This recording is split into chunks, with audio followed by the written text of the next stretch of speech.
Chapter 3. Mother's Feminized Phallus, or Father's Castrated Femme.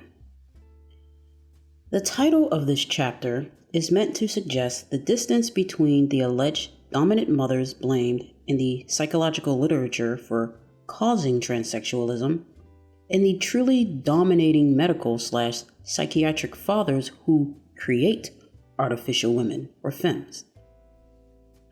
The distance is great. Blaming the mother in the psychological literature, which proposes that transsexualism is the result of, quote, too much mother and too little father, end quote, obscures the real cause of transsexualism, patriarchy, and the legions of therapeutic fathers who create transsexuals according to their man-made designs and specifications. This chapter will consider major psychological theories about the causes of transsexualism and suggest a more fundamental cause. It is my contention that all of the causal theories that have been discussed so far accept patriarchal norms of masculinity and femininity. Many psychological theories, for example, measure the transsexual's conformity to and deviation from these stereotypes during their process of maturing, or they assess family interactions such as, quote, dominant mother and absent father, end quote, or, quote, mother-son symbiosis, only within the context of these same stereotypes. I believe that the first cause, that which sets the other causes of transsexualism in motion, such as family stereotypes and interactions, is a patriarchal society which generates norms of masculinity and femininity. Uniquely restricted by patriarchy's definitions of masculinity and femininity, the transsexual becomes body-bound by them and merely rejects one and gravitates toward the other. The sexual organs and the body of the opposite sex come to incarnate the essence of the desired gender identity and role, and thus it is not primarily the body that is desired, but what the female or male body means in this society. According to these psychological theories, if the individual fails to adjust to his native body and role, then he should be treated. If all forms of personal and family therapy fail to adjust the would-be transsexual's mind to the would-be transsexual's body, then the individual answer is to adjust the transsexual's body to his mind. In this perspective, hormonal treatment and surgery become a humane and logical solution to the transsexual problem. Meanwhile, the social factors that continue to reinforce transsexualism go untreated, and the transsexual treatment and surgery become the ultimate individual solution. To understand how sexual stereotypes are the first cause of transsexualism, we should look at how transsexuals think and speak of themselves and how they prove they are real transsexuals by passing as masculine or feminine. In fact, they must prove they are real before they are accepted for treatment. Thus, the role of the medical psychiatric establishment in reinforcing sexual stereotypes is significant and one that affects the deepest dimensions of the transsexual issue. Psychology constructs the constructed female. Robert Stoller, a psychoanalyst, has probably done the major work in developing psychological theories about the causes of transsexualism in a study of 9 cases of male to constructed female transsexualism.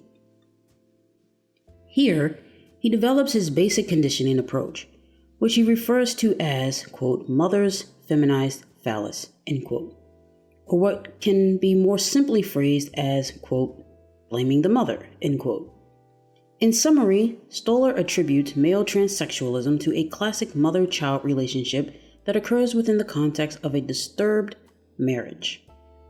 In the clinical cases, as he relates them, the mothers were generally unhappy women who often in early life wanted to be males themselves and who in their marriages were dominant and assertive. Indeed, Stoller claims that such mothers suffer from a marked case of classic Freudian penis envy. The child serves the mother as the phallus for which she is supposedly yearned.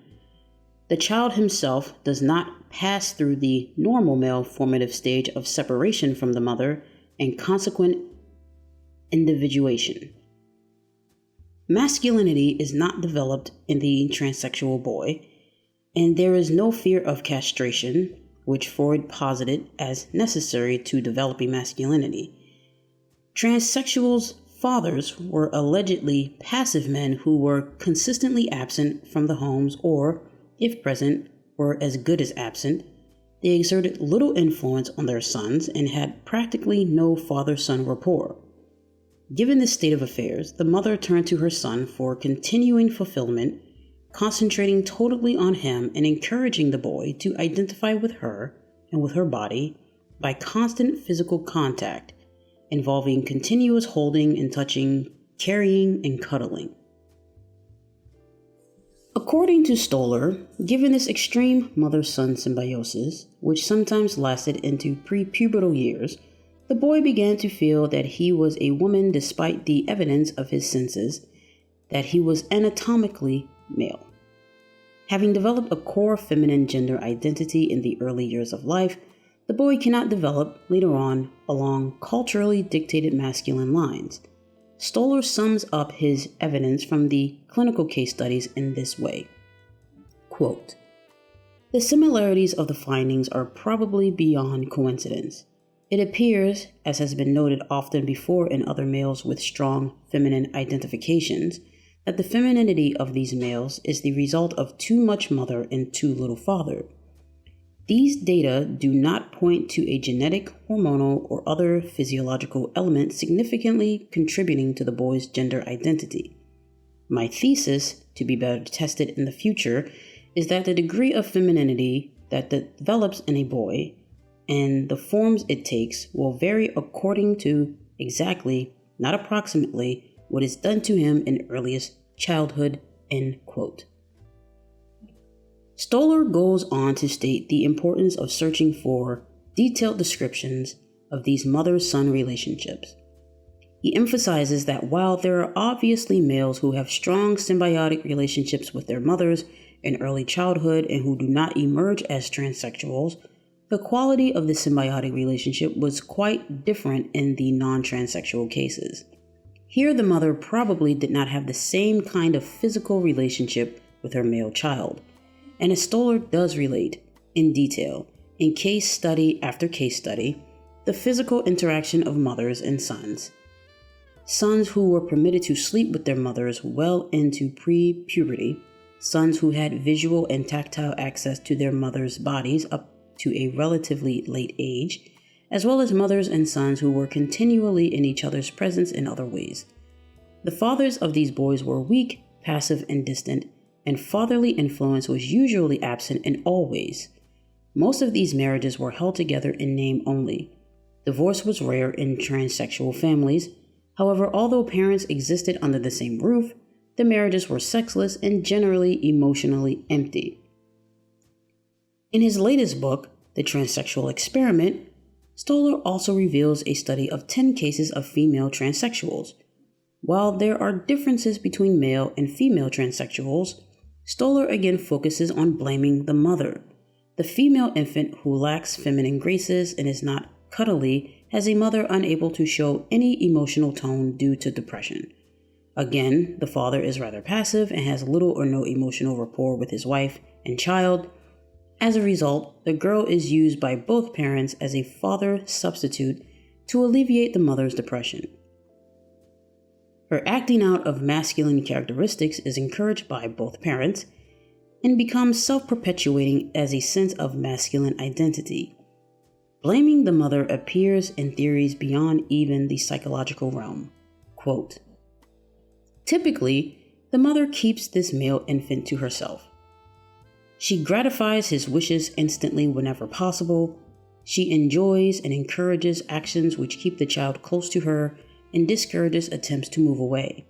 However, as the child grows, the mother may not be able to handle aggressive and active play and directs the male child to quieter activities and to quieter companions, possibly girls. Gradually, the child learns that feminine actions bring a positive response from the mother and other members of the family." End quote. These authors go on to state that such actions may even include cross-dressing as a female. They also discuss the absent father syndrome, either in fact or in effect. John Money also cannot avoid the charge of blaming the mother in his discussion of transsexualism. He finds that all available evidence on the subject points to the conclusion that transsexualism is directed by, quote, undercover signals from society, usually represented in early postnatal life by the mother, end quote. While accepting major premises of Stoller's theory of transsexualism in boys, Richard Green, a past associate of Stoller's at UCLA and a former student of John Money's, puts much less emphasis on certain psychoanalytic concepts, such as the symbolic meaning of the boy to his mother and her own supposed bisexuality.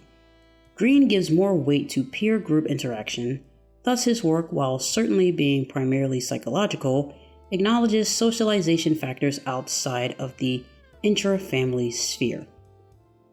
Blaming the mother, however, is a part of Green's theorizing.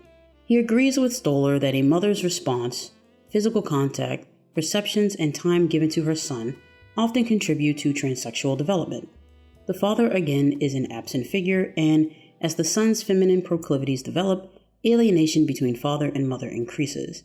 The mother continues to encourage her son's cross-dressing while the emotional distance between father and son widens.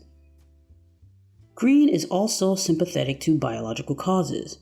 Quote, currently, the most provocative signpost is the linkage between prenatal male hormone levels and postnatal masculine activity, end quote. However, as we noted in examining Money's work, biological and psychological theories go well together, and it is often difficult to decide where one leaves off and the other picks up. Green takes a more positive approach in the questions he poses at the end of Sexual Identity Conflict in Children and Adults. Quote, what if the social consequences of evolving in an atypical lifestyle were radically modified? Would the motivation for a sex change surgery be as great for males if the society were fully tolerant of their deviant sexuality? End quote. He continues, quote, a question to be answered, though, would be the degree to which the desire for genital change in an adult male is derived secondarily from social sanctions against homosexuality or femininity, or springs primarily from a female identity. If from the former, requests for surgery might be related to the extent to which the culture becomes more tolerant, end quote. These questions, however, when combined with his former psychological hypotheses, seem contradictory. Significantly, they are raised in question form and parenthetically, whereas blaming the mother, peer interaction, and hormonal factors all seem to have the full force of facts. The syndrome of blaming the mother in each of these theories raise some fundamental critical responses. Most important, each of these theories of blaming the mother is indicative of a fundamental reversal. The biological and psychological theorists blame the mother for both female and male transsexualism. Neither asks who is actually transforming transsexual bodies into the desired sex and instructing them in the rudiments of cultural femininity and masculinity. The irony is that the mothers are blamed, yet it is transsexual father figures, the fathers of the psychiatric and medical domains, who are performing the operations and coaching into roles. One way of perceiving this reversal is to view such fathers as male mothers, who see themselves redeeming the biological mother's defective handiwork, whether that defective process is regarded as biological, failing to give enough of the right hormone or giving too much of the wrong hormone in utero, or as psychological, failing to rear the child correctly. Footnote: male mothering, discussed in Chapter 1, is a very ancient and familiar theme in the history of patriarchal civilization in which men have attempted, in various ways, to supplant the role of women in mothering. There are religious male mothers who give spiritual birth in baptism, the Dr. Spocks and other child-rearing specialists who tell women the best means of bringing up their children, the male obstetricians who took over the function of midwifery and deliver the child into existence, and more recently, the technocratic progenitors who are attempting to bring human life into existence through genetic technology with little or no female instrumentality. End footnote. Back to the main text. The inherent irony here is that the mother is blamed when in fact it is the psychological and medical fathers who are the omnipresent agents of transsexualism. The agency of such medical and psychological fathers is much more certain and dominating than the doubtful and psychologized role of the supposed dominant mother. Without them, transsexualism would not be a reality. Are we to suppose that it is mainly the mother who is concerned with the stereotypical behavior of the child? All of these theorists who blame the mother for the transsexual behavior of their children do not even allude to studies indicating that fathers are usually more concerned with encouraging sex typing than are mothers. These studies suggest that fathers play a very significant role in the gender identity development of their child. Perhaps in the case of the transsexual, even coercing the boy into masculine behavior, which the child rejects because such behavior has been forced upon him. 3 other theories should be noted concerning the causes of transsexualism. N. Lukyanovich, like Stoller, raises the whole issue of castration anxiety as one possible cause of transsexualism. But in contrast to Stoller, he maintains that the transsexual does possess castration fear. The male transsexual attempts to overcome the anxiety of castration by creating an imaginary phallic woman and subsequently identifying with and becoming her. The fantasy of a phallic woman is a substitute for phallic exhibition, which is inhibited by castration anxiety. Another psychoanalytic explanation gives weight to separation anxiety. Transsexuals develop this anxiety early in life before object differentiation occurs.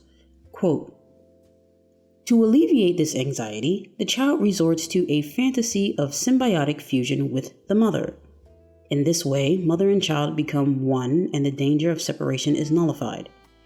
We believe this reparative fantasy to be the psychodynamic basis for transsexualism in the male. And the transsexual phenomena can be understood clinically as attempts to ward off any threats to the psychic fusion with the mother." End quote. In this interpretation, the transsexual literally becomes the mother.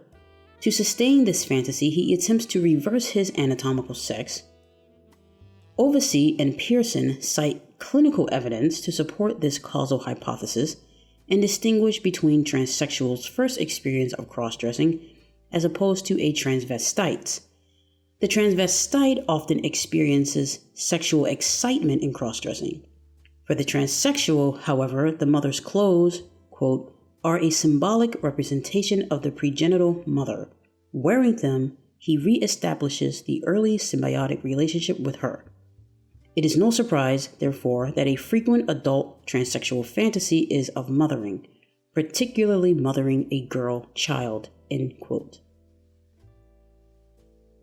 Finally, we consider the psychological hypotheses of Henry Goose, who speaks of experience deprivation during critical periods of child development.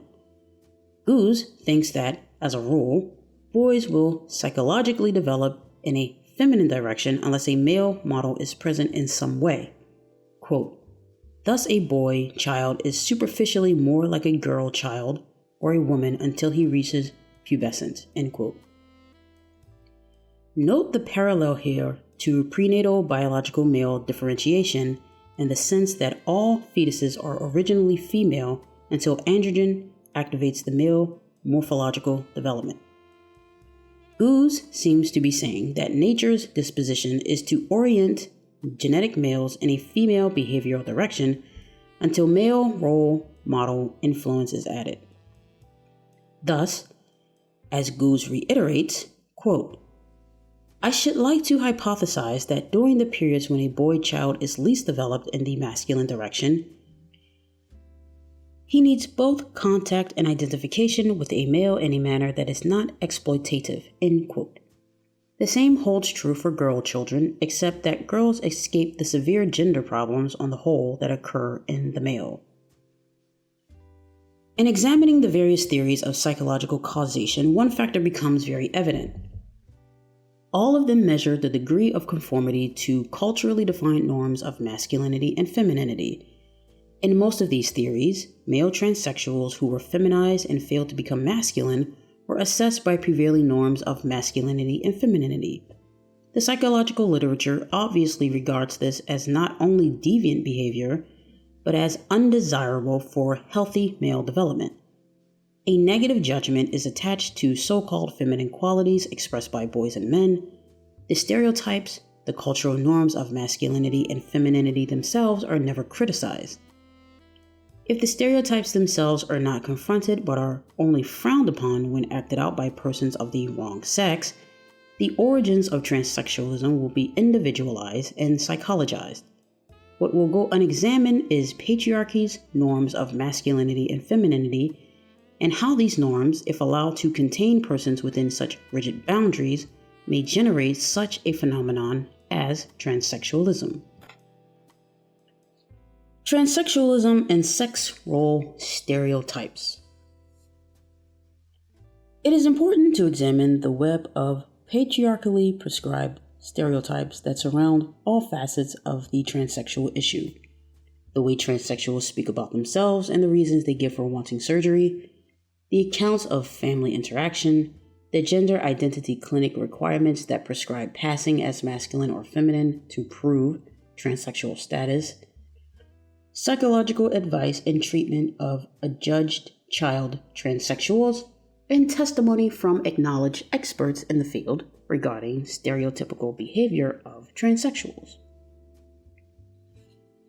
How transsexuals think and speak of themselves is very revealing.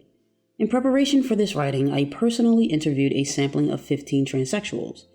In the interviews, 13 of which were with pre- and post-operative male to constructed female transsexuals, I consistently asked why they wanted to be women. How, in other words, did they define themselves as female? Most of the transsexuals responded in terms of the classic feminine stereotype. Some wanted to be women because all their lives they had felt they were women trapped in men's bodies. One expressed this feeling in terms of absolute knowledge as opposed to mere desire. More specifically, many transsexuals said they viewed themselves as passive, nurturing, emotional, intuitive, and the like. Very often, many expressed a preference for female dress and makeup. Others saw their feminine identification in terms of feminine occupations, housework, secretarial, and stewardess work. Some expressed feminine identification in terms of marriage and motherhood, wanting to meet the right man, have him take care of me, adopt kids, and bring them up. One expressed very definite views on child rearing that were quite ironic in this context. Quote, "I would definitely teach my kids that boys should be boys and girls should be girls," end quote. These kinds of overt, stereotyped statements have been reiterated by many of the more well-known transsexuals, e.g. Jan Morris and Christine Jorgensen, who have been interviewed on talk shows and in other media.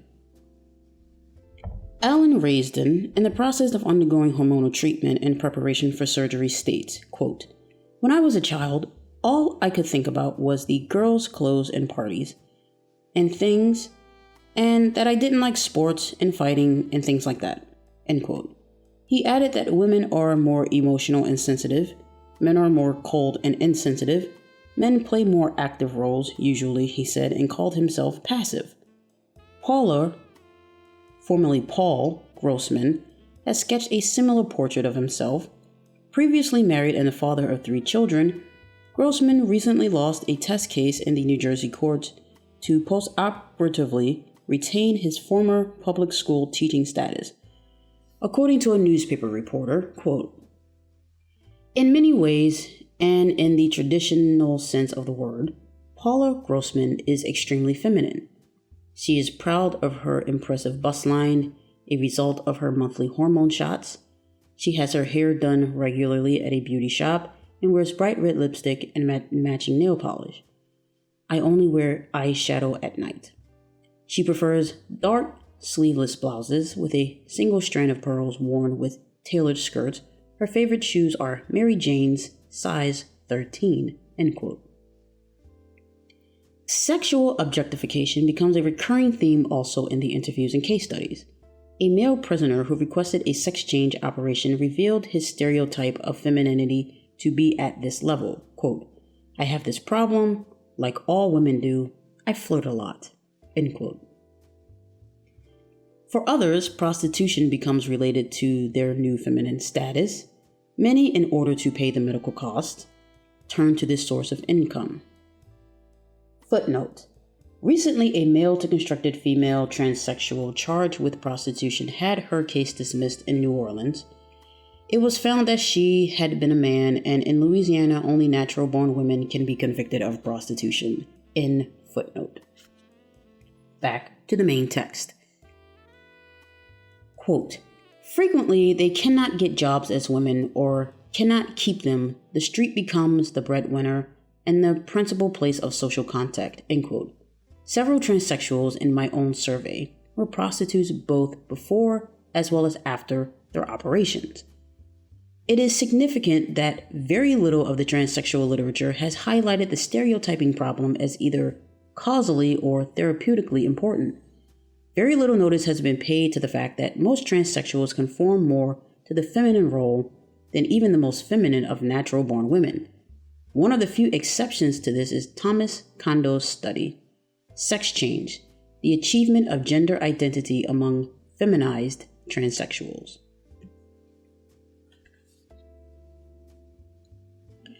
Thomas Kondo's study of sex change. Thomas Kondo investigated 17 post-operative male-to-constructed female transsexuals who had received surgery at the University of Minnesota Gender Services. His methods included open-ended interviews, structured questionnaires, formally submitted and conducted in the hospital offices, and participant observation of the Minneapolis transsexual subculture, which included visits to bars, strip joints, and nightclubs. First to contact transsexuals known to circulate or to work there, later to fraternize and observe the milieu. Kondo also visited several transsexuals at home and thus became acquainted with their family contexts. In contrast to the psychological and biological theorists, Kondo spotlights the social problem immediately. Quote, "Unlike the feminists who argue that the social structure is unjust with respect to women and therefore needs reform, transsexuals decide to alter their own physical sex in order to legitimately conform to cultural expectations," end quote. He affirms that transsexuals aim primarily to achieve the desired sex roles and not merely the anatomy of the opposite sex. In answer to the question of what is the, quote, "ultimate criterion of being a woman," end quote, transsexuals emphasize mostly social, psychological criteria. 10 out of 17 mentioned that such things as being attracted to men, being loved and needed by the family, and behaving like a woman. It is significant here that most of the transsexuals questioned did not see biological criteria, that is, the female organs themselves, as ultimate reasons for changing sex. In examining the attitudes of these 17 transsexual, Kondo compared them with the normal females and males. Using such comparison, he found that transsexuals are more what the culture expects women to be than are those who are born female. Kondo measured this cultural conformity by using questionnaires that included a masculinity-femininity scale. The transsexuals were questioned in several areas. 1. Attitudes towards cultural definitions of masculinity and femininity. Certain questions measured the transsexuals' endorsement of society's dominant sex and gender norms. Male, females, and transsexuals were asked to agree or disagree with normative statements such as, "Ultimately, a woman should submit to her husband's decisions." Here, Kondo found that transsexuals were more conservative in their support of traditional sex role ascriptions than either the men or the women. 2. Role strain. Transsexuals were asked about the conflict between sex roles one is expected to play in society and the roles one is most willing and most able to play. Again, transsexuals experience very little role strain with respect to sex roles. In comparison, Kondo noted that natural-born women experience great role strain in relation to the cultural demands placed upon them. Men experience very little role strain.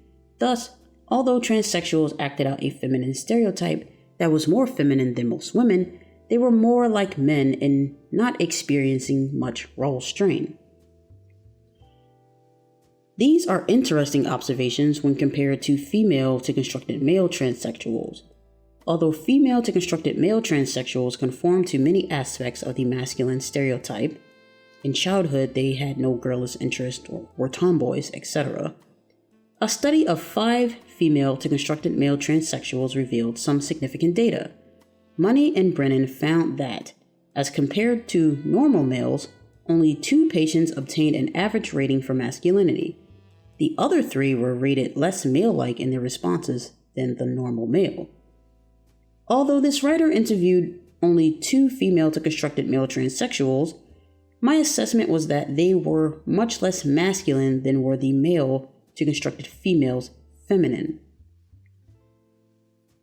Such roles have been male-created, and evidence points to the fact that men are relatively comfortable in their self-created masculine roles than one would expect that male to constructed female transsexuals would experience little role strain.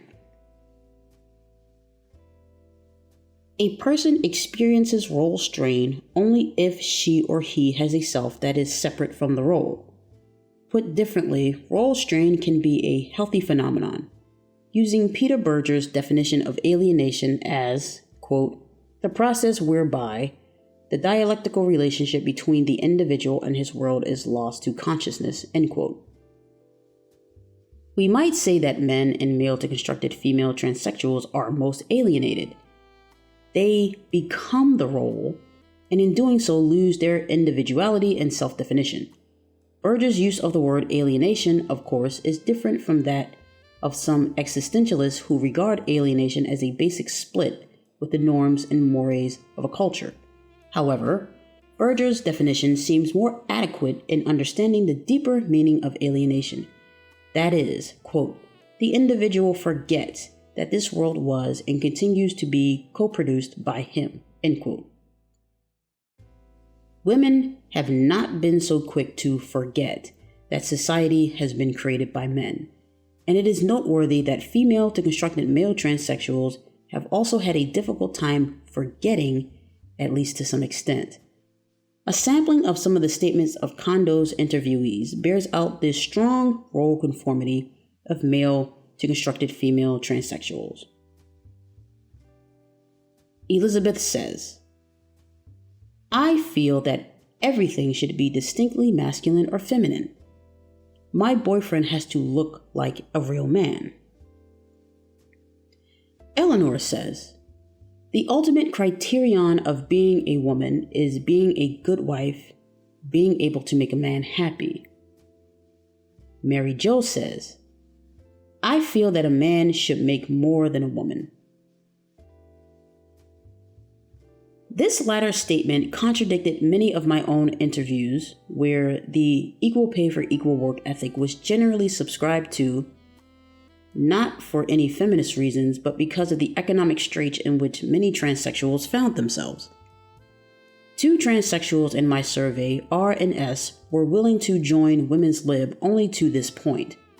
However, many of the transsexual in Kondo's sample seemingly would not even go this far in deviating from traditional feminine norms. Jane, for example, didn't want women to be in business at all. Quote, women had no business being in business unless there is something wrong with her. Men should be leaders, end quote.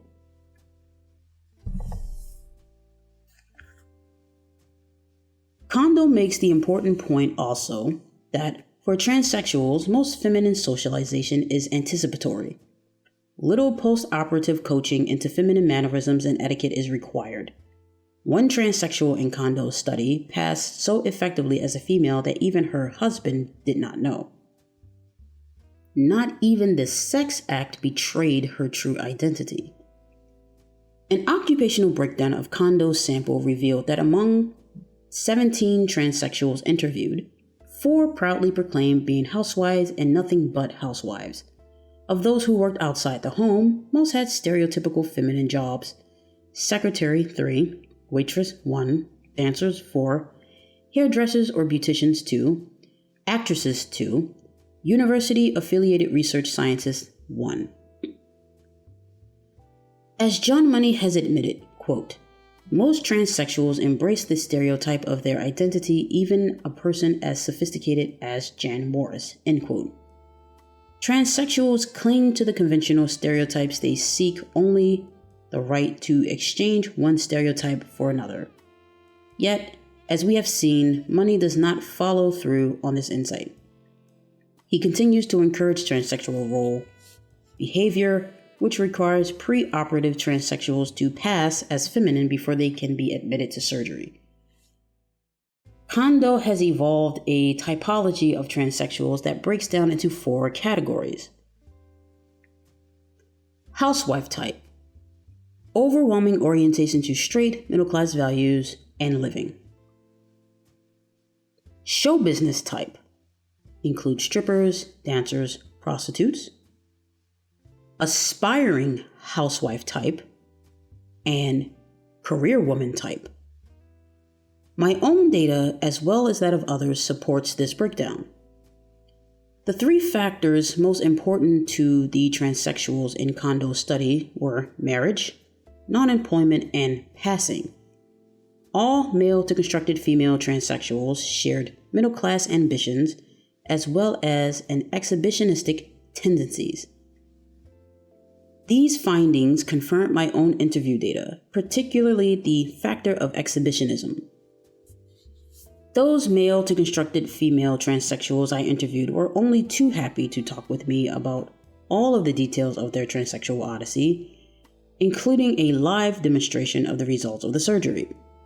This exhibitionism was in direct contrast to female to constructed male transsexuals whom I contacted, who did not want to talk about their experiences even in confidence, hence the inclusion of only 2 female to constructed male transsexuals in my own interviewing. Most of the transsexuals perceive their sexual relationships, even preoperatively, as heterosexual. One transsexual, Sally, phrased this in a rather direct language. Quote, I hate homos. I never wanted sex with them. I had homosexual affairs in grade school and in high school, but only with normals, end quote.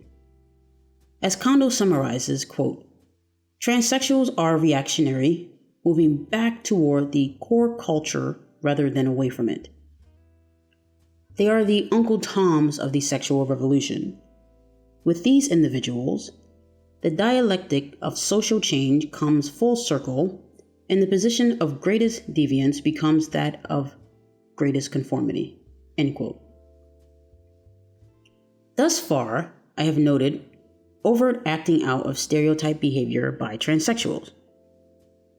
Kondo's study, however, examines other not so commonly noted aspects of sex role socialization and patriarchal values. For one thing, Kondo noted transsexuals' attitudes towards women and men. Sally, for one, expressed a dislike toward women that was not expressed toward men. Quote, women are more fearful of us than men.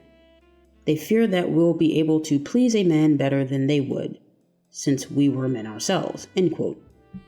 Both male to constructed females and female to constructed male transsexuals strongly identify with men. This is one of the major similarities between the groups. One recent article on transsexualism in the Boston Phoenix quoted a female to constructed male transsexual who, in speaking of his preoperative life as a woman, said, I had no hostilities toward men. I liked men. 99% of my friends were men, end quote. Some of the transsexuals that Kondo interviewed felt also that women were more intolerant of them than men. Why women tend to be less tolerant of the transsexual phenomenon is an interesting question. It is my belief that this is because more women than men perceive the destructiveness that is inherent in sex conversion procedures. Having experienced On an everyday existential level, the destructive elements of sex role stereotyping in a patriarchal society, many women perceive that transsexualism does nothing to alter this society but merely reinforces it. Robin Morgan, in her speech to the Lesbian Conference in Los Angeles in 1973, addressed herself to this issue in responding to transsexual intrusion into the conference. Quote, "If transvestite or transsexual males are oppressed, then let them band together and organize against that oppression, instead of leeching off women who have spent entire lives as women in women's bodies." End quote. Such a critique, of course, proceeds from a feminist perspective. However, what is most important to note here is that what many transsexuals are saying, in stating that women are less tolerant of them than men, is that many women who probably would not call themselves feminists have an instinctual understanding of the destructiveness of transsexualism. Another reason transsexuals identify strongly with men may be because it is men who have been helpful to transsexuals in their attempts to cross sex. For the most part, these men were what Kondo called professional coaches. All of them, priests, counselors, psychiatrists, psychologists, MDs, surgeons, had played a professional role in the transsexuals' sex passage. Quote, "Not only when they sought out the operation, but also at the earlier stages of their alienation." End quote. Blaming the mother also functions to identify transsexuals with men. In noting that many of the transsexuals blamed others for what had happened to them, Kondo states that the mother was by far the most frequent target. Quote, "Many have worked out an etiology for their gender condition, often borrowing vulgarized psychoanalytic motives that stress faulty childhood socialization, particularly the alleged unresolved Oedipal relationship. The mother may then alternatively be described as rejecting or overly protective, as either too feminine or too masculine. The main point is that she is given an important role in the sad series of events that lead to transsexualism." End quote. However, Kondo also points out the contradiction between this constructed etiology of one's transsexualism and the insistence that one has always been a woman. This repetition of sad tale accounts only reveals that transsexuals do, in fact, consider themselves victims of faulty socialization and not healthy women who need nothing but corrective surgery. There is, however, one major shortcoming in Kondo's study. It is not clear that Kondo recognizes the significance of his own findings. While he perceives that transsexuals incarnate role-defined behavior and subscribe to cultural stereotypes, he never makes clear that these same normative roles and stereotypes generate transsexualism to begin with. Transsexual rearrangements of the stereotypes. Jan Morris and others. Not all transsexuals reveal their acceptance of stereotypical roles and behavior in the same obvious way as these examples. Some transsexuals, for example, deny identification with the stereotypes on a verbal level, but their actions or subsequent contradictory statements betray them. Perhaps the most publicized version of this kind of contradictory evidence is the Jan Morris case. Morris denies the stereotypes, yet, on the other hand, lives them out. Morris also deviates from most transsexual accounts in that he found the masculine role exhilarating before he was transsexed. As a top correspondent for the London Times, Jan, then James, Morris accompanied the Mount Everest climbing team and scooped the story. He described that experience in a remarkable variation on the theme of anatomy is destiny. Quote, "There is no hardship to it, for it is not imposed upon him. He is the master. It is this feeling of unfluctuating control, I think, that women cannot share, and it springs, of course, not from the intellect or the personality, nor even so much from upbringing, but specifically from the body. I look back to those moments of supreme male fitness as one remembers champagne or a morning swim. I was brilliant with my knowledge of the event, brilliant with muscular tautness, brilliant with conceit, brilliant with awareness of the subterfuge, amounting very nearly to dishonesty, by which I hoped to have deceived my competitors and scooped the world. I never mind the swagger of young men. It is their right to swank, and I know the sensation." End quote.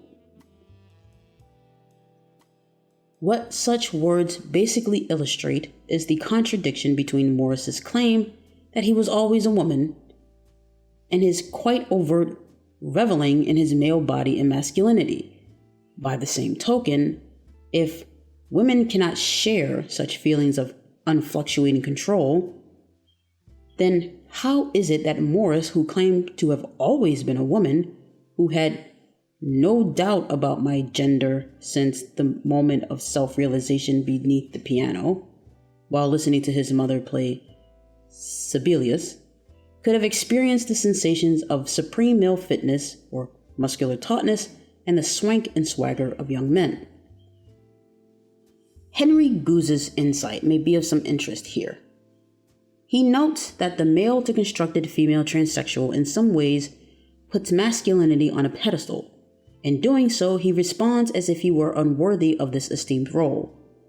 Since he feels he cannot really fit the cultural concept of a male, a concept he fears but also loves and admires, he must be female.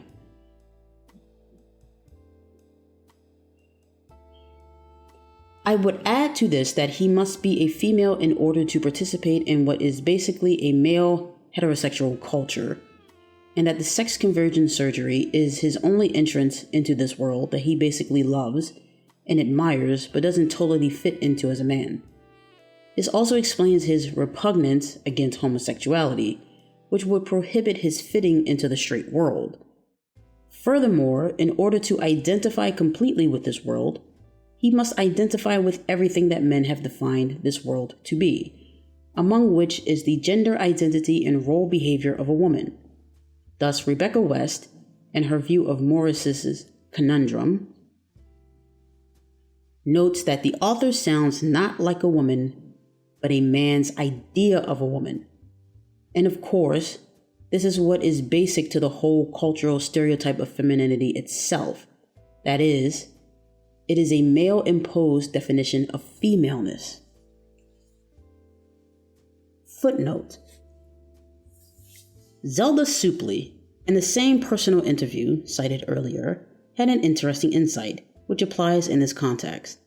In trying to explain to me why male-to-constructed female transsexuals talk to the point of exhibitionism about their transsexual odyssey, and female-to-constructed male transsexuals seldom grant interviews or want to talk about their sex change, she noted the following. Male-to-constructed female transsexuals go down on the social scale when they become women. They basically realize this and thus constantly talk about their new status and the journey involved. Such talk is emotional compensation for the change downward. To carry this a bit further, constant extolling of the feminine stereotype is one more self-validating act that confirms the transsexuals fit in to a male world that has constructed these stereotypes. End footnote. Back to the text. After describing the heights to which masculinity can soar, almost in the very next paragraph, Dr. Jekyll, James, becomes Mrs. Hyde, Jan. It is, of course, somewhat confusing to read in Conundrum that it was this very putting of one's masculinity to the test that deepened Morris's desire for sex transformation. With all the fervor used to espouse the masculine, he now espouses the feminine. Quote, "Her frailty is her strength, her inferiority is her privilege." End quote. Thus, in one surgical stroke, Morris accepts the woman on a pedestal myth. She extols external womanhood in the same way she extols male swank and swagger. Now, it seems only common sense to want to be a woman rather than a man. Not only does she like being a woman, but she likes all of the proclaimed benefits of womanhood. Quote, I like being a woman, but I mean a woman. I like having my suitcase carried. I like gossiping with the ladies upstairs. And yes, I like to be liked by men. End quote. Her first experience of being liked by a man was in a London taxicab where the driver boldly kissed her, roughly and not at all disagreeably on the lips. After which he said, "There's a good girl," and patted her bottom. She loved it because it gave her a first experience of what it was to be loved and cherished by a man as a woman. Quote, I'm 47. I think most women of my age, if they're honest, really accept the idea of helping men and of being cherished by them. I've always had that feeling. If I could have my life over, I suppose I would have been happiest being someone's second in command, lieutenant to a really great man. That is my idea of happiness, end quote. This from the man who scaled Mount Everest and basked in the glory, competition, and vigor of stereotyped masculinity. On the other hand, there is no real contradiction here, because if one finds one's identity in stereotypical behavior, it is very logical to switch from one stereotype to the other.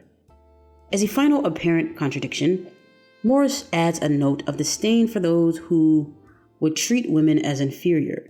Here, Morris claims to be a militant feminist. Quote, I have seen life from both sides, and I know what prejudice survives.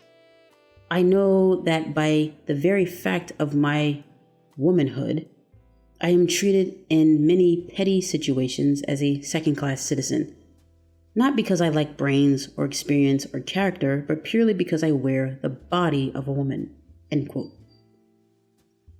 Yet, this feminist sentiment is rare in this book, for again, in the very next paragraph, Morris admits to frankly enjoying the compensations for being thought inferior. That is, quote, the small courtesies men now pay me, the standing up or the opening of doors, which really do give one cherished or protected feelings, end quote. What Morris never seems to recognize is that the second-class citizenship, the inferior position in which women are put by men, is the logical consequence of their acceptance of femininity as a stereotype and mode of relating. Another way of viewing Morris's acceptance and seemingly contradictory extolling of both stereotypes is to say that Morris squeezed out of his male status all the vigor of young manhood. However, at the age of 47, in the decline of his male vigor, he latched onto the status of a woman. Since women are often more vigorous when they are older and the cultural pressures have subsided, Morris captures the best of both worlds, so to speak. Transsexualism thus allows him to fully exploit both stereotypes. Furthermore, what Morris and other transsexuals exhibit in their acceptance of both identity and role artifacts is not unique to transsexual males. This psychology of acceptance has been noted in other male contexts. For example, Susan Brown Miller, in her groundbreaking work, Against Our Will, Men, Women, and Rape, cites rape in male prisons as a means of transforming tough and masculine men into what are called gal boys. Brown Miller, in her section on male rape in prison, gives us one more example of how the change from one role to another is managed in an astonishingly brief time.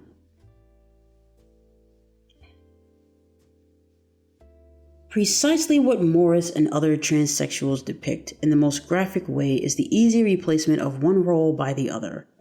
Ernest Becker made the important observation that the sadistic and masochistic postures can be easily interchanged because they are terms which describe one and the same thing. weakness, and felt limitation in oneself, sharp duality of spirit and matter in people. Likewise, the stereotypes of masculinity and femininity are similarly related. Each can exist, in fact, only in relation to the other. Neither has anything essentially to do with maleness or femaleness. Because the split is so artifactual, and because one cannot exist without the other, it is not difficult to understand how essentially to do with maleness or femaleness. Because the split is so artifactual, and because one cannot exist without the other, it is not difficult to understand how a person may easily flip from one to the other. This is precisely what the transsexual does. Instead of moving out of both roles, the transsexual, as Jan Morris expresses so well, substitute one for the other, under the illusion that she or he is entering into a state that is radically different from the role she or he rejects.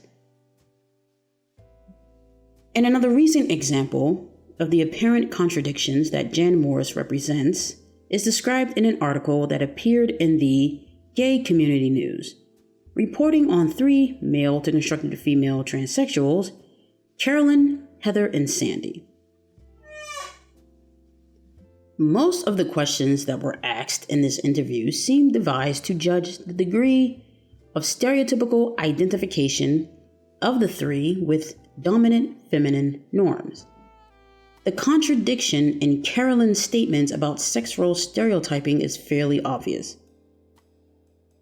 Carolyn identified herself as a feminist. When asked what attributes she would ascribe to a woman, she refused to comment on the grounds that it was sexist to limit certain characteristics to a certain sex. However, when pushed further on what is essential to being a woman, she responded with a classical, stereotyped answer. Quote, being willing to be sincere and loving and being able to just give a great deal, get it back to, care for somebody, put together a nice home, end quote. A second transsexual, Sandy, rejected macho men, but then admitted that she desired to be dominated by men in bed. The third, Heather, also considered herself a feminist, disliked macho men, considered herself aggressive and independent, but on the other hand was reduced to selling her body to men. My own interview data confirms the same kind of contradictions. R, for example, said she didn't believe in part of the stereotypically feminine role, such as doing housework, wanting kids, staying around the house, but she delighted in wearing profuse makeup and frilly feminine clothes. R also made the very important point that one of the reasons transsexuals may seem to conform exaggeratedly to the stereotype is that they have to prove to the gender identity clinics that they can pass, i.e., live, work, dress, and be accepted as women.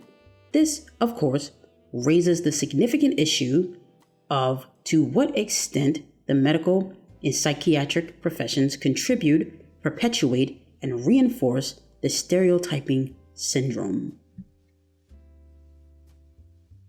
Gender identity clinics and sex role stereotyping. The role of the gender identity clinics and the medical psychiatric establishment in general in reinforcing sex role stereotypes is a significant one. Gender identity clinics have been instituted to counsel and to refer for surgery those candidates judged to be real transsexuals. One of the criteria for evaluating true transsexualism at Johns Hopkins, among other clinics, is an assessment of the patient's current sociocultural role status and the consideration of the vocational and economic transformations that he is making preoperatively. Quote, the transsexual cannot have accurate knowledge or feeling of the experience of living and being treated as a member of the opposite sex until he spends sufficient time living in that role. Present data indicate that the length of time spent by the patient in actual experience in the opposite sex role prior to surgery is of critical importance and are determining the extent of possible future crises." End quote. While this requirement is made for supposedly practical and humanitarian reasons, it is important to point out that its social effect is to reinforce conformity to certain cultural norms of masculinity and femininity, since it evaluates everything from dress to body language and to positions in intercourse. At Johns Hopkins, candidates for surgery are required to live out opposite sex roles for at least 6 months. Many times, however, a longer period is required, and the average length of time demanded by clinics is 2 years. During this time, hormonal treatments usually begin. Harry Benjamin has written that in evaluating the true transsexualism of persons who came to him, quote, "Most important for my own satisfaction and consent to the operation was the belief that a reasonably successful woman could result." End quote. It is precisely here that doctors' views of the cultural stereotypes are revealed, and transsexual candidates are judged on the basis of what a man's view of a real woman is. Concomitantly, of course, female transsexual candidates are also judged on the basis of what a man's view of a man should be. But either way, men are perpetuating, judging, and reinforcing the cultural stereotypes. Consider, for example, this account. Quote, "Marriage is the foremost ambition of the converted transsexual. This is easily understood when one realizes that it is the most complete affirmation of femininity. Prostitution sometimes becomes a tempting substitute for marriage. There is no greater confirmation of femininity than that of having normal heterosexual men again and again accept her as a woman and even pay her for sex services." End quote. The sexual objectification of such a perspective is obvious. Or consider the following view of womanhood. Quote, "A true feminine identification, for instance, would result in warm and continued relationships with men, a sense of maternity, interest in caring for children, and the capacity to work productively and continuously in female occupations." End quote. In an advice column to transsexuals that was published in Sexology magazine, the following was specified. Quote, "You have to learn how to behave like a woman, how to walk, how to use your hands, how to talk, how to apply makeup, and how to dress. Finally, but highly important, how do you know you can make a living as a woman? Have you ever worked as a woman before? I assume that so far, you have only held a man's job and have drawn a man's salary. Now you have to learn something entirely new." End quote. What this advice conveys, aside from confirming the economic oppression of women in a patriarchal society, is uncritical acceptance of this situation, distinguishing a man's job and earnings from a woman's, encouraging transsexuals to also accept this distinction, and indeed requiring that they do so before they are recommended for surgery. Moreover, this conformity on the part of the transsexual is often labeled by doctors, psychiatrists, and clinics as high motivation. The Erickson Foundation has published several pamphlets about transsexualism that attempt to inform the public about the subject in a readable and non-academic way. In one of these, Counseling the Transsexual, 5 male therapists are interviewed. Dr. R strongly emphasizes the importance of cross-dressing consistently, getting a job in a new gender role, and seeing how people react to the transsexual in his new gender role. Quote, "These reactions, positive and negative, are part of his education. They reinforce convincing behavior and stimulate him to modify behavior that elicits doubtful or negative responses from others. Any conscientious doctor will require that prior to surgery and while receiving hormone therapy, the patient submerge himself in the chosen role for a considerable time, and I would recommend the full 2-year term until he is absolutely at ease in it personally and socially." End quote. In the same pamphlet, Dr. N talks about the necessity to explore the gender stereotypes with transsexuals. What it really means to be a man or a woman should be talked about to assure that the transsexual's conception is not idealized, exaggerated, or distorted in one way or another. Dr. N indeed recognizes the more superficial aspects of stereotypical behavior and attempts to dissuade his clients from such. For example, he would ask, quote, "Does femininity mean going to the supermarket drenched in perfume and wearing gauzy organdies and makeup an inch thick? Now this sounds like a caricature, but very frequently this is the male transsexual's honest conception of appropriate feminine attire." End quote. However, Dr. N's criticism of the stereotype is merely skin deep. In the next paragraph, he maintains that being a woman has to do more with, quote, "an inner quality, a way of feeling, something less obvious, more intangible," end quote.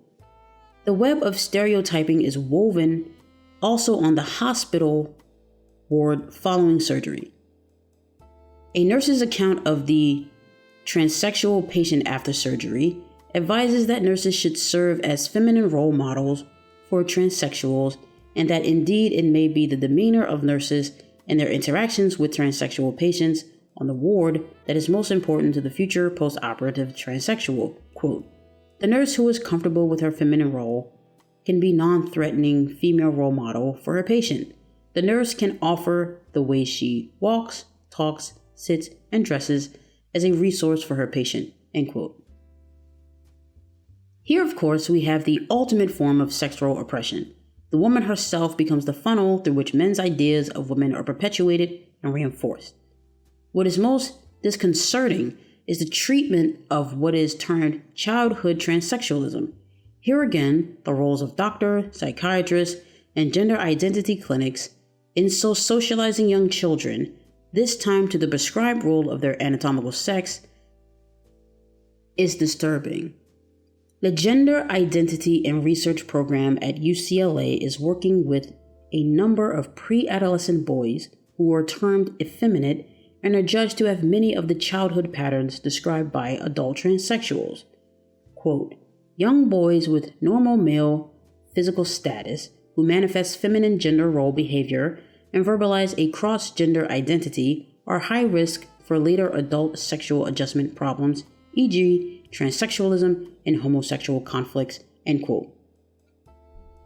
The aim of the program and treatment has been to work intensively with the boys and their families so that the boys may come to voluntarily accept themselves as masculine.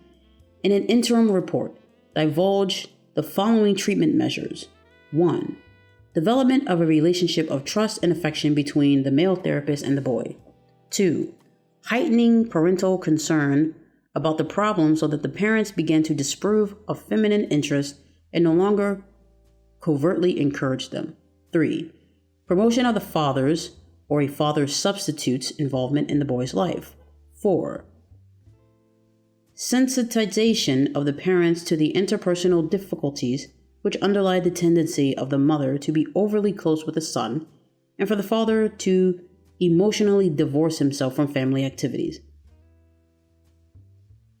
The development of the therapist-boy relationship illustrates some of the worst aspects of masculine sex role socialization.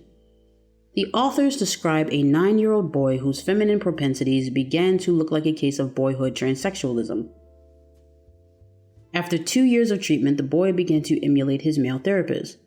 The first sign of the boy's conversion to masculinity was his narration of horror stories in which murder and physical aggression took place. Gradually, the therapist began to point out to the boy that his own fear of aggressiveness, and eventually he became more aggressive. At home, the boy acted this out by striking both his sister and his mother. Quote, The development was supported by the therapist, and the mother's fears of it were allayed. If the therapist had not intervened strongly at this point, it is likely that the mother's covert pressure against such behavior would have resulted in the boy again returning to a passive posture. End quote. Another case is related, which involved sessions with the parents. This mainly consisted of coaching the mother into a more passive familial position and assisting the father to emerge as the dominant parent. Prior to therapy, mother and son spent great amounts of time together. The father's business commitments took him away from the family constantly, and when he was home, his exhaustion precluded spending time with the boy. Moreover, the authors state that the father's image was frequently undermined by his wife. The parents, with the help of therapy and a high motivation to change and help their son, gradually reversed roles. The father became increasingly active with his son. The mother channeled her assertiveness elsewhere. In both of these cases, each boy made a considerable shift in his gender role orientation to a much more masculine posture. This shift was termed appropriate gender behavior by two doctors at Johns Hopkins. Quote, "Involvement of the parents in the treatment program may be helpful if one can get their approval and support of appropriate gender behavior by the child, and a continuous effort by the parent of the same sex toward bolstering the correct sex role of the dysfunctional child." End quote. A focus on the family and the father as dominant is by no means a new idea. Of course, nor is it restricted to the field of psychology. The idea of the family as the locus of behavior and the father as instructor was legitimized in the philosophy of ancient Greece. Aristotle, for example, justified the family as a school of conduct and preparation for the larger world, particularly for the state. He saw the father as inspiring his children and slaves toward a life of virtue. Indeed, as Ernest Baker remarks, quote, "There are times when Aristotle seems almost ready to think that the father may suffice for the moral instruction of his children." End quote. In the family counseling sessions and practices of gender identity clinics, we witness a modern variation on this Aristotelian theme as the transsexual counselors attempt to nip the transsexual condition in the bud. Having faulted the mother for her fostering of the syndrome in the child, transsexual family therapy focuses on the father as the redeemer of his son's masculinity, employing father substitutes, male therapists as role models, and encouraging the real father to assert his rightful fatherly and masculine role in the family. The transsexual experts motivate and educate the developing deviant boy to be culturally masculine. Both the UCLA and Johns Hopkins professionals defend the use of a male therapist. Quote, "By the nature of his authority, prestige, and capacity for providing approval and disapproval, he will be available to the boy as an appropriate object for identification." End quote. The Johns Hopkins group merely asserted that, quote, "treatment of such a child may be done best by a psychiatrist of the same sex to serve as an appropriate gender model." End quote. But what is never analyzed is appropriate by whose standards. Such judgments are based on an invisible yet culturally accepted standard of sex roles. The therapists or authors cited never once questioned the appropriateness of behavior such as the physical abuse of one's mother or sister. Indeed, many men, as evidenced by the incidents of rape, sexual abuse, wife beating, and violent crimes, do believe that the perpetuation of violence against women is appropriate behavior. But perhaps, finally, there is a certain uneasiness about the ultimate appropriateness of such behavior. Quote, "Lest it be misunderstood that we have ascribed an inherently higher value to masculine over feminine behavior. In closing, we will emphasize that it is rather the deleterious effect on social interaction with the considerable resultant distress emanating from a cross-gender identity which motivates us." End quote. Thus, sympathy for the boys' social unacceptance becomes the professed reason for the advocacy of certain therapeutic measures. This is reminiscent of the disapproval of interracial marriages on the ground that the children of such a union would be socially unacceptable in a white society. More important, the authors do not choose to recognize that while social acceptance may be given as a reason, the therapeutic context itself conveys to these boys that there is an inherently higher value to masculine behavior. Moreover, another deleterious effect on social interaction results: the encouragement and perpetration of male violence against women. In conclusion, while the authors admit that society's attitudes towards cross-gender behavior may be wrong, they create a social individual split and opt for an individualistic ethic. Quote, "While privately one might prefer to modify society's attitudes towards cross-gender behavior, in the consultation room with an unhappy youngster, one feels far more optimistic about modifying the behavior of that one child than the entire society." End quote. Thus, the task of social change becomes relegated to a private preference and has no significant place in therapeutic situations. Changing society's attitudes becomes secondary in the immediacy of the therapeutic moment.